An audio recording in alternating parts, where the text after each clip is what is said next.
Ladies and gentlemen, welcome to the video, and today we're looking at the Carcano M91 Carbine, which is one of the new scout rifles available in the Turning Tides DLC. I'll give you a basic overview of the stats, my tips and tricks, and full review before letting you know if it's actually any good. But today's video may end up being a bit shorter than my other reviews as, well, I hated recording for this one. I know that kind of ruins the is it good or not ending, but I didn't really want to fake enthusiasm for the next few minutes, so sorry about that. Now, if you end up finding this video helpful or enjoyable, it would be great if you could hit the like button for me. With that being said, let's get into this. So the Carcano is a scout rifle that lacks a one-shot sweet spot, much like weapons such as the Gewehr M95 and the Russian Trench. It has a rate of fire of 73, which is a bit faster than the M95, but 70% slower than the Russian Trench. And its damage also falls between these two, as it's higher than the Trench and lower than the M95. So it's basically like a middle-of-the-road scout rifle that lacks a sweet spot. A few other stats that can affect performance are that it has a higher muzzle velocity than the M95, the Trench, and certainly the Vitali, which it beats by 260 meters per second. So this makes it a bit more viable at range than a lot of its competitors in terms of ease of use at hitting the target. It has the third worst damage drop-off though in the scout class, only beating the M1903 Experimental and the Russian Trench. It has the same spread and recoil model as the Russian Trench, and finally it has 6 rounds available per reload, which it does with a strip clip. So you may be thinking that it all sounds fairly standard, a jack of all trades kind of scout weapon. Not amazing at anything, but solid overall. So why do I currently despise using it? Well, it could just be down to me as a player, but whereas some people might find this falls in a nice middle ground for them stat-wise, for me it just doesn't do anything well enough to make it viable.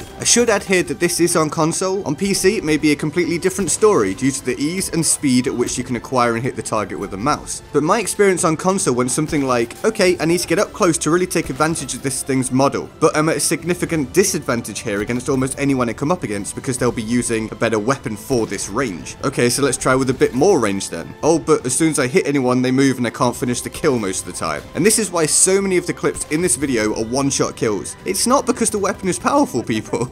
It's simply because most of the clips I got were on weak enemies that I could kill with one shot. If I required 2 shots, they often just ran away. So I can't see this thing being very popular on console, especially with the recent auto-rotation nerf, which is a great thing by the way. But you have to work that much harder with a scout weapon in order to hit the target. So not being rewarded with the kill so frequently just becomes demoralizing for me. I'm not trying to make a hit marker montage, I want to get kills. I think similarly in terms of non-auto rotation players as well, as I think most will just pick a weapon that has a higher potential to get the job done, something with a one-shot sweet spot, or something that just feels a bit better at close or longer ranges. Personally, I'd rather use the Russian Trench or the M95, as I can either shoot faster for the follow-up shot, or I'm more likely to get the kill with the higher damage model of the other one. The Carcano just feels like it's in the wrong spot for both. So overall, no, I don't think the Carcano is a good weapon. I really didn't enjoy it at all. But this doesn't mean that you won't. It's all just my opinion. So let me know in the comment section below what you think. Do you like it? Is it different on PC? Also, if you like what I do around here, there's a link towards the bottom of the description where you can help me out by supporting the channel for $4.99 a month if you so wish and you're able to. It's massively appreciated where the channel is so small and doesn't have much financial pull. And feel free to like, favorite, and subscribe. I'm GetGoodGuy, and I'll see you